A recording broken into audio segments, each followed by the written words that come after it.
Dear students, last day I think you enjoyed the classes of completing sentence.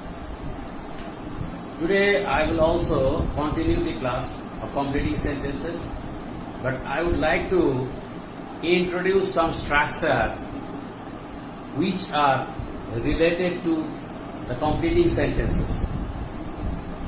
আমি আশা করছি যে তোমরা বাংলাগুলি আমি আশা করছি তোমরা কমপ্লিটিং সেন্টেন্স আমি ইন্ট্রোডিউস করেছি, প্রথম দিন শুরু করেছিলাম তোমাদের সাথে। আজকে কমপ্লিটিং সেন্টেন্সের মধ্যে যেই স্ট্রাকচারগুলো বেশি বেশি ব্যবহার হয় সেগুলো তুই একটা স্ট্রাকচার দেখাবো এবং আমি সেন্টেন্স করাবো। তারপর আবার আমরা প্রয়োজনে আবার বোর্ড কোশ্চেন সলভের দিকে যাব। তো সবাই তোমরা খাতা কলম নিয়ে রেডি হও, এবং আরো ভালো হয় যদি তোমরা টেস্ট পেপার জোগাড় করে রাখো, তাহলে আরো ভালো হবে। তারপর টেস্ট পেপার থেকে সলভ করলে তোমাদের বুঝতে সুবিধা হবে। আজকে একটা প্রথম রুলস রেখেছি, দেখো রুল 1,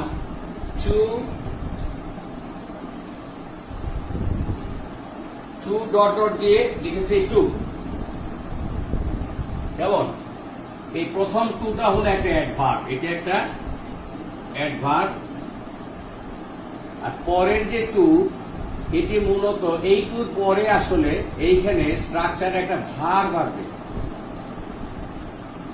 হ্যাঁ, তখন এটা হয়ে যাবে ইনফিনিটিভ, এটা হয়ে যাবে ইনফিনিটিভ। আমরা একটা বাক্যের উদাহরণ দিয়ে আমরা দেখি। যেমন ধরো, দি ম্যান ইজ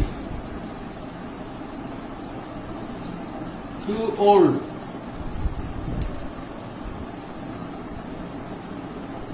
আমাদের কমপ্লিটিং সেন্টেন্স যদি এইভাবে থাকে, the man is too old, এখানে টু বলতে বোঝাচ্ছে খুবই, ভেরি অর্থ এখানে টু ব্যবহার হচ্ছে। এই টুর অর্থ হবে এখানে ভেরি, এখানে এটা অ্যাডভার্ব একটা। The man is too old, লোকটি খুবই বৃদ্ধ। The man is too old, আমরা এটাকে যদি কমপ্লিট করি তাহলে কি হবে? The man is too old to walk. যদি আমরা এই বাক্যটাকে এইটুকে কমপ্লিট করি, to walk outside, to walk outside, আর একটু বাড়িয়ে দিলাম বাক্যটাকে, two walk outside.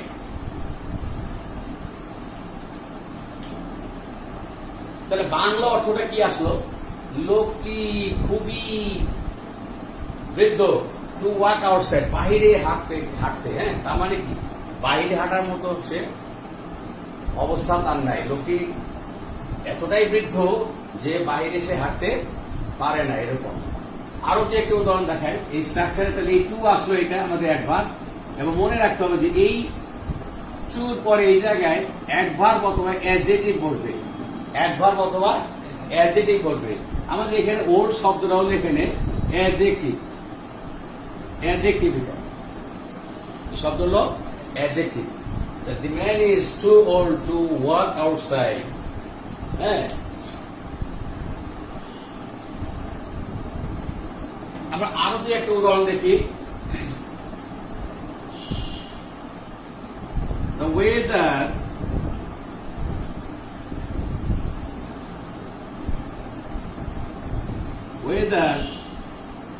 is too cold. The weather is too cold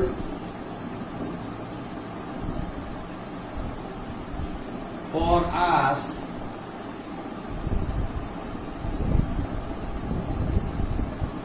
যদি এরকম দেওয়া থাকে, the weather is too cold for us। এখন এখানে কিন্তু ফর বসাই নেই, প্রথম সেন্টেন্সটা আমরা ফর বসাই। এখানে বোঝার মতো দুইটা জিনিস, একটা হলো the man is too old to work outside, এখানে এই লোকটার কথাই বলা হয়েছে। এই সেন্টেন্সের সাবজেক্ট শুধু এই ব্যক্তিটা। দ্বিতীয় যে সেন্টেন্সটা আছে, আমরা যদি এটাকে লিখি সেন্টেন্স এ, এটাকে যদি লিখি সেন্টেন্স বি, বি নাম্বার সেন্টেন্সটা কিন্তু সাবজেক্ট শুধু ওয়েদার না, the weather is too cold, আবহাওয়া খুবই শীতল, খুবই ঠান্ডা।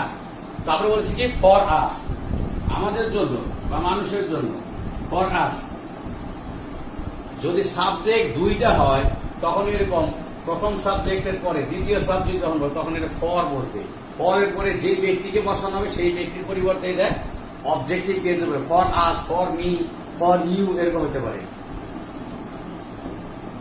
Two go, sorry, to go outside.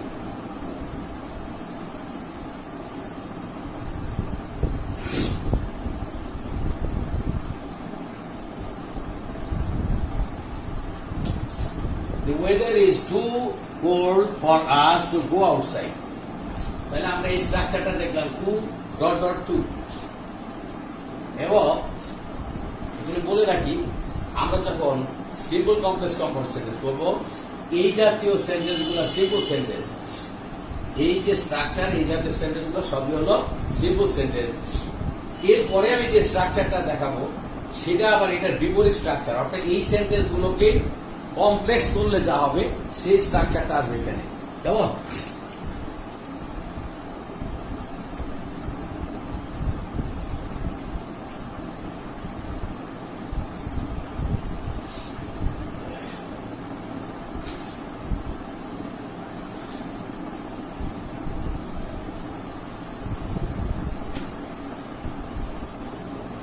এখানে আমরা দেখবো নেক্সট স্ট্রাকচার। সো দেখ, বাংলা অর্থ হবে এরকম, এত যে, এত যে।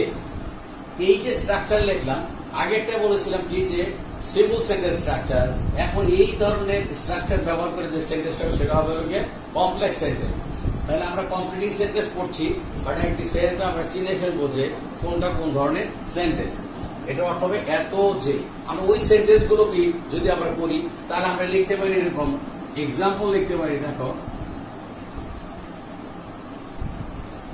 দ্য ম্যান ইজ, আগে আমরা লিখছিলাম টু ওল্ড। কি লিখছিলাম? Two old. এবার খাতার দিকে দেখো, টু ওল্ড। এই টুর পরিবর্তে এখানে বলবো হলো সো, আর অ্যাজ ইট ইজ ছিল কি ওল্ড, সো ওল্ড। এখন বাংলা অর্থ হবে লোকটি এত বৃদ্ধ যে।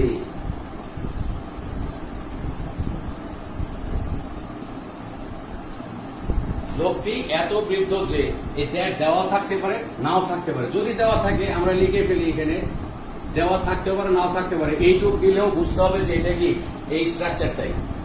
The man is so old that, আবার এখানে subject he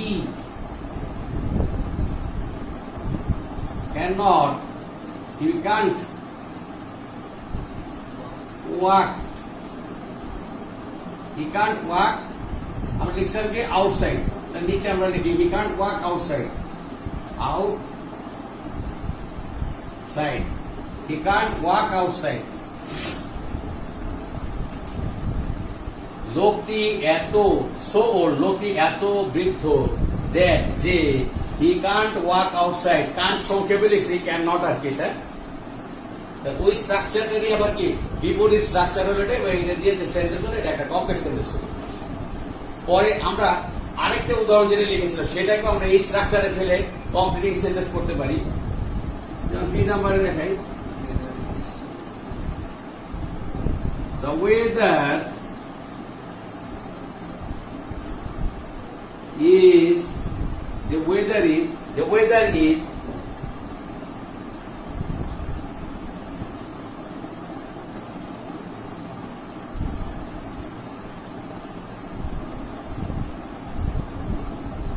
the weather is so cold that,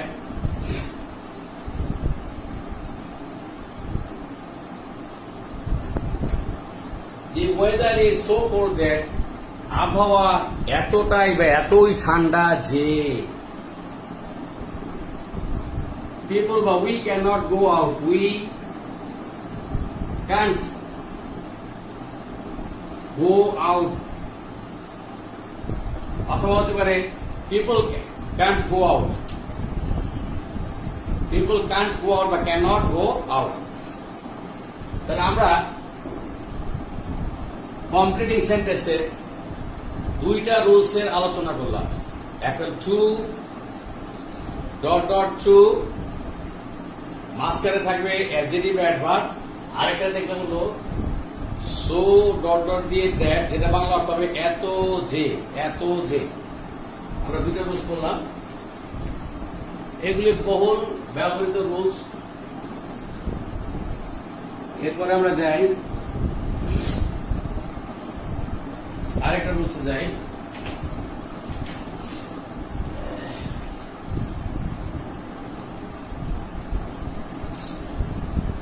এখানে আবার দেখবো আমরা এখন যে স্ট্রাকচার দেখাবো সেগুলো সো দ্যাট, একসাথে সো দ্যাট বাংলা যার অর্থ হবে যাহাতে বা যাতে। সো দ্যাট এটা কিন্তু একসাথে না, একসাথে দুইটা একসাথে হবে। সো দ্যাট বাংলা অর্থ হবে যাহাতে বা যাতে, যাতে বা যাতে।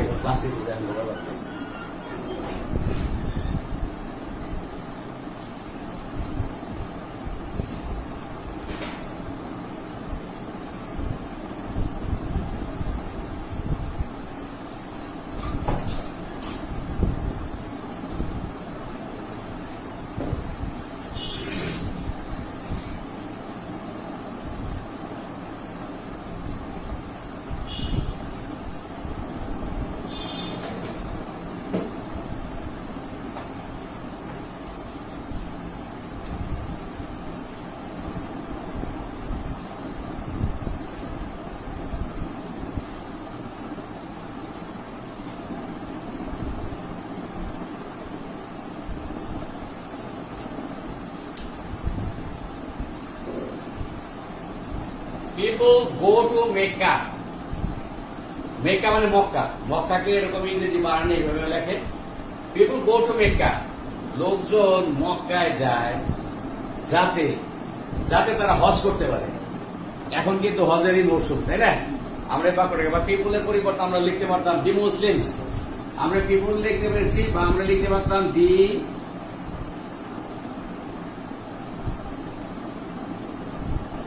Muslims.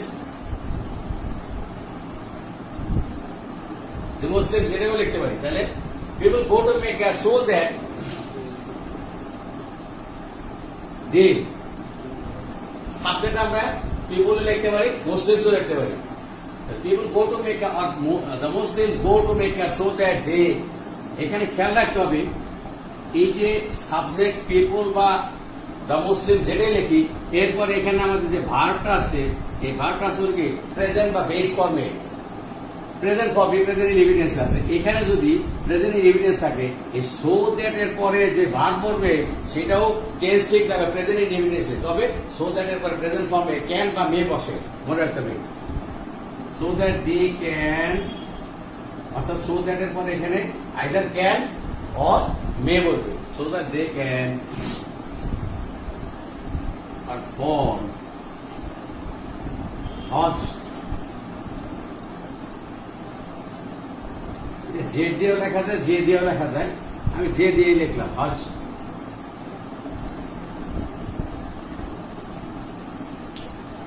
People go to Mecca so that they can perform Hajj. But the Muslims go to Mecca so that they can perform Hajj. আমরা এইটুকু যদি এরকম দ্যাট পর্যন্ত দেওয়া থেকে সম্পন্ন করতে পারি। কিছু কিছু সেন্টেন্স আছে বিকল্প করা যাবে, আবার কিছু কিছু সেন্টেন্স বিকল্প করার দরকার নাই। এই সেন্টেন্সটা এটাই সবচাইতে যুক্তিযুক্ত। People go to Mecca, the Muslims go to Mecca, হ্যাঁ, so that they can perform Hajj. Perform মানে সুসম্পন্ন করা। পারফর্ম শব্দের অর্থ হলো সুসম্পন্ন করা।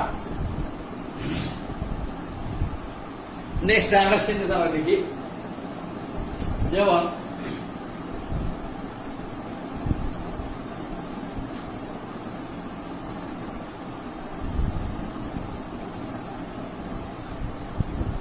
the students go to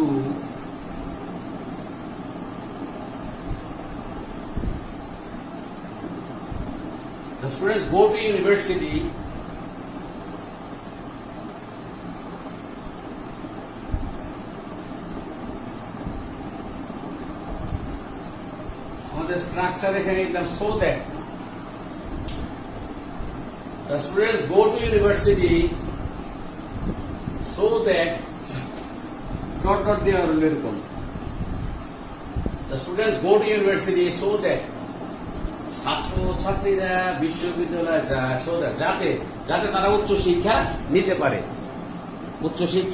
পারে বা উচ্চ শিক্ষা পেতে পারে so that তাহলে আমরা সাবজেক্ট স্টুডেন্টের পরিবর্তে এখানে নিয়ে আসবো আমরা দে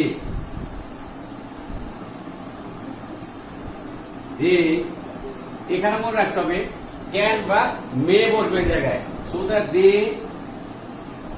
ক্যান অথবা মে টেক হায়ার এডুকেশন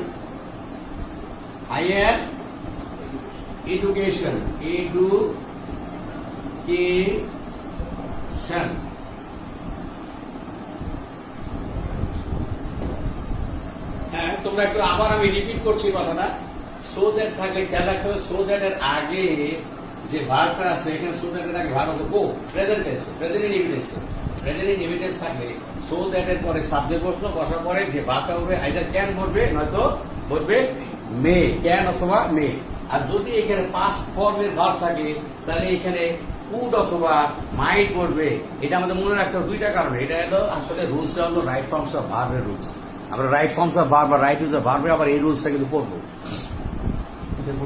তাহলে আমরা এখানে কি দুটো উদাহরণ দিলাম আশা করি দুটো উদাহরণে তোমরা হয়তোবা অনেকটাই ক্লিয়ার হবে এবং বাসায় শুধু এখানে পড়লে হবে না বাসায় আবার তোমরা কি করবা বই খুলে আমি যে স্ট্রাকচার গুলো কম্পিটিশন করলাম এগুলো আবার দেখবা তাহলে কি তোমরা আরো বেশি ক্লিয়ার হবা অথবা পরবর্তীতে তোমরা কি করতে পারবা কোনো কোয়েশ্চেন থাকলে আমার সঙ্গে যোগাযোগ করতে পারবা মোবাইলে হ্যাঁ অফলাইনে বা মোবাইলে তোমাদের অফিসের সময় আমার সাথে যোগাযোগ করতে পারবে কোনো সমস্যা থাকলে হ্যাঁ you can also give feedback you have the liberty to give me feedback হ্যাঁ sincerely I never mind for that okay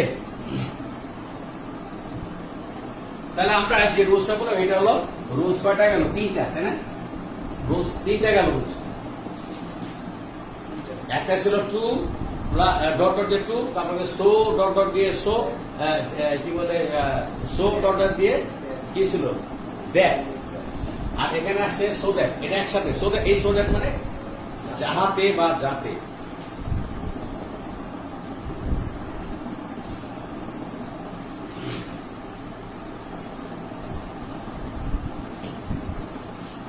next আমরা আরেকটা রুলসে যাই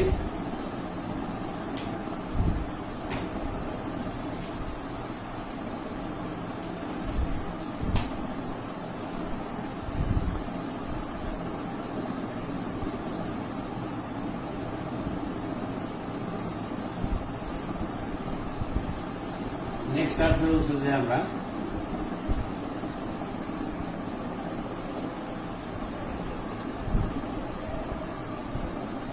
লিস্ট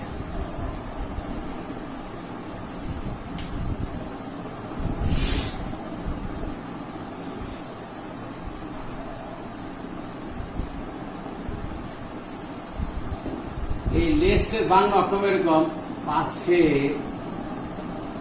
ভয় হয় পাঁচে ভয় হয় যে হ্যাঁ ইংলিশে বলা হ্যাঁ ইংলিশে বলা যায় ফর ফিয়ার ডেট যেমন ফর ফিয়ার ডেট পাশে ভয় হয়েছে যেমন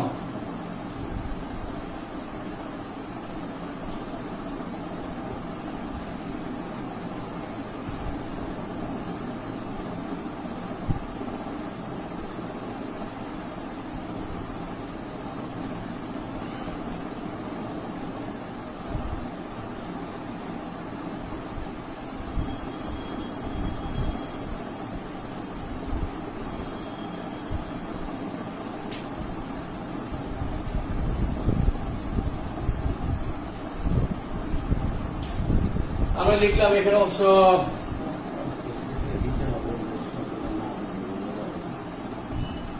এই শব্দটা বাকি এইভাবে আমাদের শূন্যস্থান করে দেওয়া থাকতে হবে you should walk fast lest তোমার দ্রুত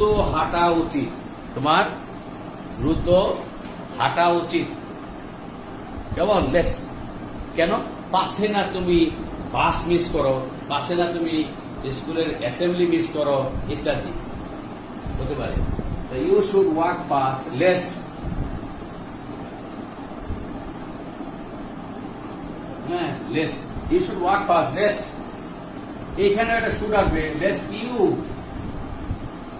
should miss the assembly, assembly, অর্থাৎ এখানে তোমাকে মনে রাখতে হবে যে লেস্ট থাকলে যে সাবজেক্ট আসবে লেস্টের পরে, সেই সাবজেক্টের পরে অলওয়েজ লেস্ট থাকলে এখানে সাধারণত শুড আসে, লেস্ট থাকলে এখানে সবসময় শুড আসে, এটা তোমাকে মনে রাখতে হবে।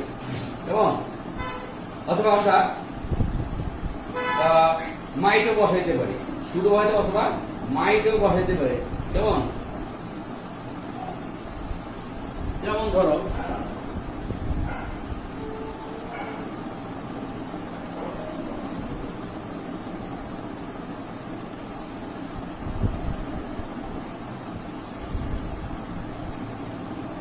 he must work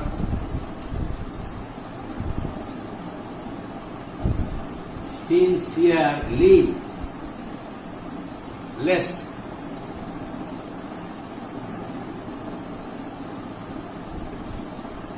এই যে আমাদের এখানে ছিল লেস্ট, এখানে বসাবো least, he must work sincerely lest, lest he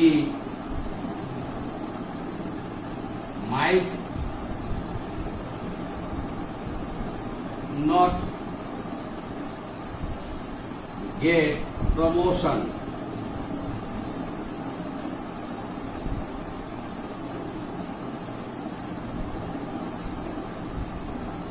এইটুকু আমরা কমপ্লিটিং সেন্টেন্সের মধ্যে নিয়ে আসলাম।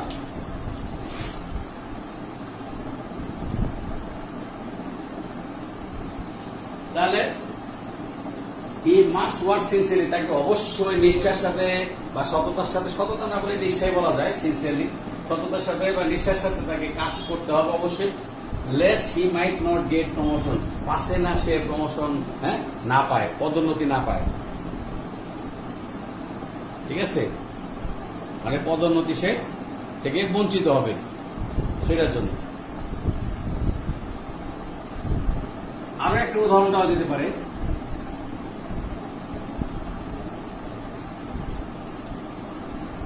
আরো একটা উদাহরণ দেওয়া যেতে পারে,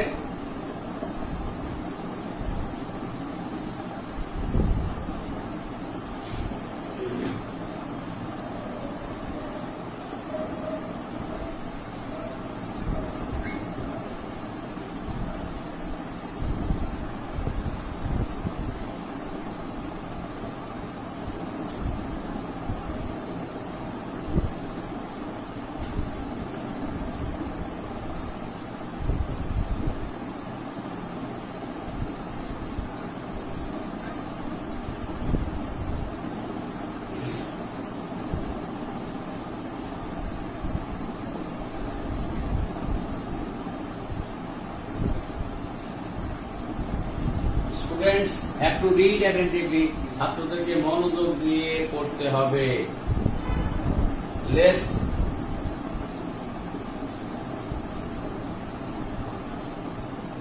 দে শুড অথবা মাইট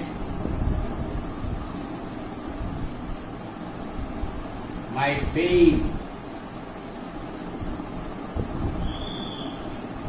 ছাত্রছাত্রীদেরকে মনোযোগ দিয়ে পড়তে হবে, পাশে না তারা পরীক্ষায় অকৃতকার্য, ফেইল মানে এখানে অকৃতকার্য হওয়া, এখানে ফেইল বলতে বোঝাচ্ছে ব্যর্থ না, অকৃতকার্য, অকৃতকার্য হওয়া, এখানে ফেইল অর্থ অকৃতকার্য হওয়া। তাহলে আমরা চারটা কমপ্লিটিং সেন্টেন্সের আমরা চারটা গুরুত্বপূর্ণ রুলস পড়লাম। কেমন?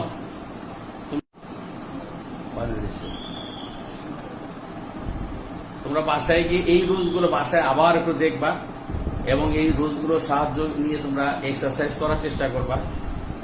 হ্যাঁ, যদি তোমরা কখনো কোথাও সমস্যায় পর আটকে যাও, if you failed or confused, you can contact me over telephone or mobile. Okay, so no more today. That's the end of today the class. Wish you all the best. Allah Hafiz.